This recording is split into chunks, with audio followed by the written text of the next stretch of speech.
చంద్రుడు అంటే మనఃకారకుడు, వెన్నెల.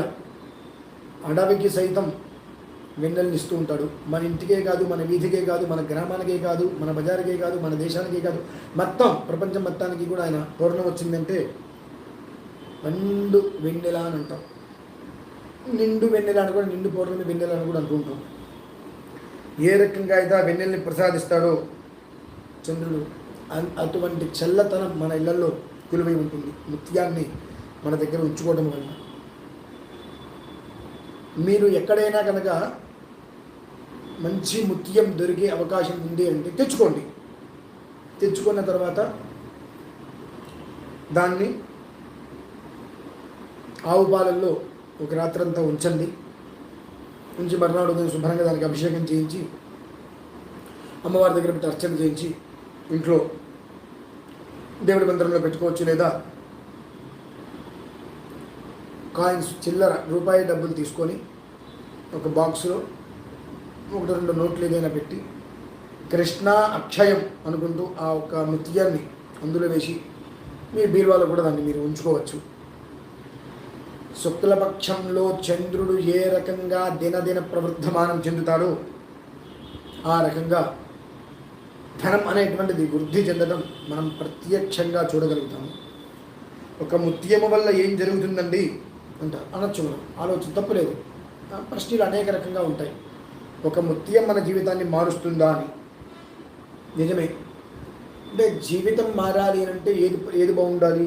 మన మనస్సు ప్రశాంతంగా ఉండాలి, మనస్సు బాగుండాలి. ఏది కూడా మనస్సు వరకు తెచ్చుకోకుండా వదిలేస్తే మనస్సు ప్రశాంతంగా ఉంటుంది. ఆ మనస్సు అనేటువంటిది ప్రశాంతంగా ఉన్నది అని అంటే మనం ఏ పనైనా ఎంత పెద్దదైనా మనం సునాయాసంగా చేయగలుగుతాము. మనస్సు అనేటువంటిది అగమ్య గోచరంగా ఉన్నది అని అంటే మనం ఏమీ చేయలేం. ప్రతిదానికి మూలం మనస్సు. భలే చెప్తారు గురువుగారు. మనస్సు అంటారేంటంటే డబ్బు ఉంటే చాలు కదండి అంట. డబ్బు తెచ్చే తంటాలు అన్నీ ఇన్ని కాదు. ఒకటి గుర్తుపెట్టుకోవాలి మనం. 2, డబ్బు ఎంత ఉంటే అంతటి అశాంతి ఎక్కువ. డబ్బు ఉంటే మనశ్శాంతి, మనశ్శాంతి కనుక ఉన్నట్లయితే డబ్బు మనల్ని వెతుక్కుంటూ వస్తుంది. ఎందువల్లనంటే మనం ఎప్పుడైతే కామ్యము అనేటువంటిది లేకుండా ఉంటామంటే, కోరికలు, అసంతృప్తి అనేటువంటిది లేకుండా ఉంటాము, ఆ రోజు నాటి మనకు వచ్చేటువంటి రూపాయి వృద్ధి చెందుతూ ఉంటుంది, ధర్మయుక్తంగా వస్తూ ఉంటుంది, ప్రవాహం వలె. అదే కామ్యములతోటో లేదా అసంతృప్తితోటో మనం ఉన్నట్లయితే ఎంత సంపాదించినా సాగరము వద్ద ఉండేటువంటి ఒక అలలు ముందుకు వచ్చి వెనక్కి వెళ్ళిపోతూ ఉంటాయి. దానివల్ల ఏ ఉపయోగం లేదు. ముందుకు వస్తాయి, అబ్బా మన దగ్గరికి వచ్చింది అనుకుని వెనక్కి వెళ్ళిపోతుంటుంది. దానివల్ల మళ్ళీ మనకు అసహనమే, అశాంతి. ఆ మనస్సుని మనం స్థిరంగా ఉంచుకోగలిగితే లక్ష్మి స్థిర చిత్రాలే అలా ఉండిపోతుంది అక్కడ. ఆ మహాలక్ష్మి అమ్మవారు స్థిర చిత్రాలై స్థిరో భవ అపరదో భవ అని కూర్చొని ఉండాలంటే దానికి మూలాంశం మనస్సు ప్రధానం. మన మనస్సు ప్రధానం. ఆ మనస్సు మనకు తేలికగా ఉండాలి, ఎలాంటి కల్మషము లేకుండా ఉండాలి, ఎలాంటి విభేదాలు లేకుండా ఉండాలి, ఎవరి మీద ఆక్రోషం లేకుండా ఉండాలి, ఏవి లోపలికి వచ్చి కలత పెట్టకుండా ఉండాలి అనుకున్నట్లయితే చంద్రుడి యొక్క అనుగ్రహం మనకు చాలా అవసరం. ఇంతపూర్వం కూడా ఒకసారి మనం చెప్పుకున్నాము చంద్రుడు అంటే ఎవరు అని. చంద్రార్ష్టేతు సంప్రాప్తే చంద్ర పూజ అంచకారయేతు చంద్రధ్యానం ప్రవక్ష్యామి మమ మనఃపీడ ఉపశాంతయే. మనస్సుకు పెట్టి ఉన్నటువంటి పీడ ఏదైతే ఉంటుందో దాన్ని ఉపశమనం చేసేటువంటి వాడు చంద్రుడు. అందుకనే ఏ ముహూర్తం పెట్టాలన్నా చంద్రబలం ఉందా, చంద్రబలం ఉందా అని మనం చూస్తూ ఉంటాం. చంద్రబలం ఉందా, అబ్బా బ్రహ్మాండం, తిరుగులేదంటూ ఉంటాం. చంద్రుడు అంటే అంతటి సమర్థుడు. అందుకనే ఆ ముత్యం అనేటువంటిది ప్రతి ఒక్కరూ కూడా ఇక్కడ ఇదే తీసుకోవాలని నేను చెప్పట్లే, బయట నుంచి అయినా ముత్యాన్ని తెచ్చుకొని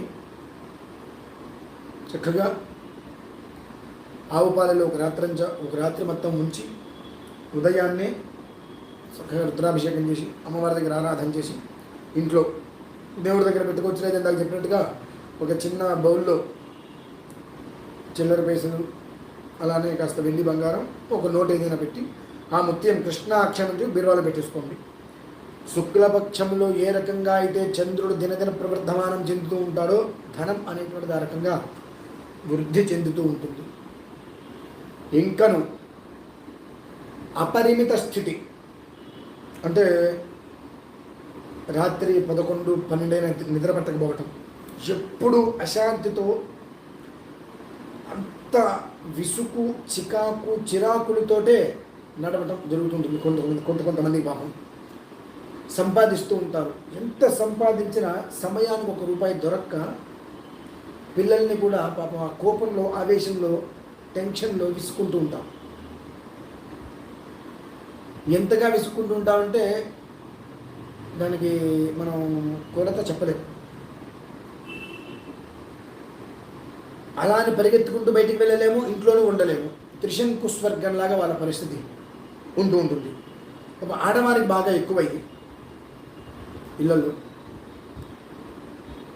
సామాన్యుల నుంచి ఒక స్థాయిలో ఉండేటువంటి వారికి కూడా ఏం జరుగుతుంది, ఏ క్షణం పిల్లల వయసులోకి వచ్చారు, వీళ్ళకి చదువు కావాలి, సంపాదన చూస్తే ఇలా ఉంది, ఏది మిగలట్ల అప్పులు ఉన్నాయి అనేటువంటి మానసిక ఆందోళనతో మెంటల్గా వృద్ధాప్యం వచ్చేస్తుంటుంది వాళ్ళకి. టార్చర్, ఆ టార్చర్ వాళ్ళకు కూడా ఎవరి మీద చూపించాలో తెలియదు. తనను తాను హింసించుకుంటూ, కుటుంబాన్ని హింసిస్తూ, నన్ను దూరంగా చూస్తున్నారు, నన్ను విడిగా చూస్తున్నారు అనేటువంటి ధోరణికి వెళ్ళిపోతూ ఉంటారు కాబట్టి చాలామంది. కుటుంబం వృద్ధి అనేటువంటిది కోరుకుంటూ ఎటు వెళ్తుందో, ఏం జరుగుతుందో అర్థం కాక అగమ్య గోచరంలో వెళ్ళిపోయి నానా రకాలుగా సమస్యలు ఎదుర్కొంటూ తట్టుకోలేకపోతుంటారు. అటువంటి వారు ఏమాత్రం అవకాశం ఉన్నా మీకు ఎక్కడైనా జ్యువెలరీ షాప్స్ ఉంటూ ఉంటాయి.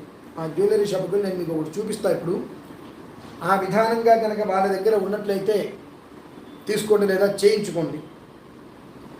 ఒక ముత్యాలతో ఉన్నటువంటి బ్రాస్లెట్ ఇది, మనకు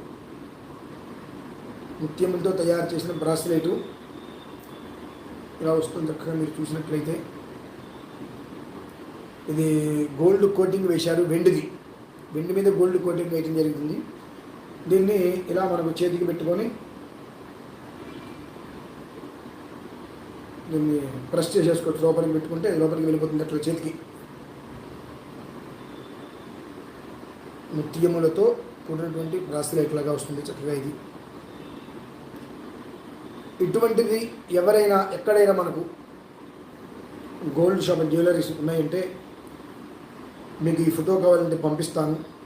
చక్కగా ఇటువంటి బ్రాస్లెట్ చేయించుకోండి. ముత్యాలు మంచివి అయితే ఒక కొంచెం రేట్లో వస్తుంది. నార్మల్గా ఏవో పల్స్ లాంటివి అయితే కనుక పెద్ద రేటు కూడా ఉండదు. ఇది ఒకటి చేయించుకొని చక్కగా చతురస్ర మండలం అంటారు, అంటే 4 పలకలుగా ఒక మండలం వేసి ఆ మండలంలో అన్ని ధాన్యం వడ్లు పోసి ఆ వడ్ల మీద దీన్ని పెట్టి చక్కగా చంద్రుణ్ణి 10,000 సార్లు తలుచుకోండి. చంద్రనామం ఏదో ఒక రకంగా చంద్రనామం అనేటువంటిది 10,000 సార్లు తలుచుకొని దీనికి ధారాదత్తం చేసి ఇక బ్రాస్లెట్ లాగా ఇలా మనకు చేతికి, అంటే ఇది ఓపెన్ చేసుకొని పెట్టుకోవచ్చు. ఇది నేను ధరించకూడదు. ఎందుకు ధరించకూడదు అంటే వేరే ఒకరికి మనం చేయించడం జరిగింది అవసరమైతే, కాబట్టి నేను పెట్టుకొని మీకు చూపించకూడదు కాబట్టి మీకు ఇలా చూపిస్తున్నాను. చక్కగా అది మీరు చేతికి ధరించేసుకోవచ్చు. చక్కగా మనస్సు ఎంత నిర్మలంగా ఉంటే జీవితం అంత ప్రశాంతంగా ఉంటుంది. మన జీవితం మనం ఎంత ప్రశాంతతగా కోరుతున్నాము అంటే దాన్ని అనుసరించి మన మనస్సును అంత నిర్మలంగా ఉంచుకోవాల్సిన బాధ్యత కూడా మన మీదే ఉంటుంది. కనుక ప్రతి ఒక్కరు కూడా ఈ విధానాన్ని అనుసరించి చక్కగా ముత్యం తెచ్చుకోండి. అంటే ఇప్పుడు ఎందుకు చెప్పవలసి వస్తుందంటే శ్రావణ మాసం మొత్తం ఒక విధానంతో వచ్చేది భాద్రపద మాసం. దానికో నిరుక్తమైన యోగాలు ఉన్నాయి, అనిరుక్త భావాలు ఉన్నాయి భాద్రపద మాసంలో. కనుక ఈ అమావాస్యకి మొదలుకొని దాన్ని ధరించే ప్రయత్నం చేసినట్లయితే, నేను 100కి 100% అని చెప్పను, 85% మెంటల్గా చాలా ప్రశాంతతగా ఉంటారు. పెందరాడే నిద్రపోవటం కానీ, పెందరాడే లేవటం కానీ, ఒక రకంగా ఒక ప్రశాంతమైన జీవితం అలా గడిచిపోతూ ఉంటుంది మనకు. ఇక్కడ తెల్లవారు వేస్తే ఈఎంఐలు కట్టాలి, సంపాదించాలి, ఉద్యోగుల అభివృద్ధి లేదు, ఎలాంటివి లేకుండా రేపు ఏంటి పరిస్థితి అయ్యో అనేటువంటి ఆలోచన రాకుండా మనస్సు ఎప్పటికప్పుడు మనల్ని అది నీకేంటి అసలు ఏం పర్లా, నువ్వెందుకు నేను దేనికి పనికిరాని నువ్వెందుకు అనుకుంటావు, చులకనగా నీకు నువ్వెందుకు అనుకుంటావు, నీలో తక్కువైంది ఏంటి, అందరూ బ్రతకట్లేదా, మనకు ఆ ఎనర్జీ అనేటువంటిది మనకు రావాలి. ఎంతోమంది అసలు చదువు గురించి అవగాహన లేని వాళ్ళందరూ కూడా చదువుకున్న వాళ్ళతో ఉద్యోగాలు చేయించుకుంటూ రాజాలాగా బ్రతుకుతున్నారు కదా.